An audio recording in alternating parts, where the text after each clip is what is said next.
是自作孽不可活也。非鸾是雅，民之故犯是谓痴也。听说大陆之天灾亦是如此，不知是否属实呢？祭佛爱真是一言难尽。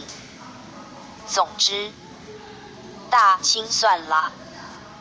世人须明白因缘果报之可怕，不可一昧妄为而遭致天谴，否则事到临头才要后悔，亦嫌太迟了。非鸾可怜的师尊，这也是臣民之苦咯。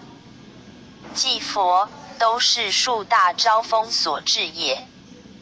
好，开始进入正题吧。非鸾是昨夜师尊所说，世人在活欲受刑，有因业力者，也有因宿世因果者，这要如何解释呢？祭佛业力者，好比此人以前犯了错，现在虽已忏悔，并且已向善道修行，上天虽不罪悔过之人，但其从前所犯之过错的业力，仍需由自身去承担。例如一面镜子弄脏了，虽不是故意的，可是你还是必须去将之擦亮，而这擦亮的过程，就是在消业。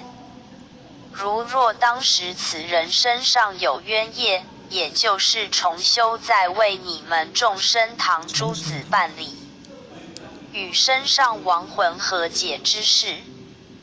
冤业乃是亡魂的简称，也就是自己本身的冤亲债主，则借此机缘以磨练其心性，并为其消业。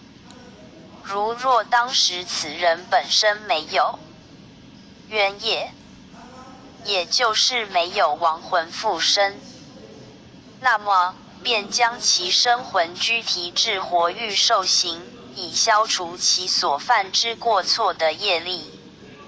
如此明白吗？非鸾明白了。也就是说，每一个人身上所患的病痛必有其因由，而业力则是受刑的原因咯。祭佛然也。非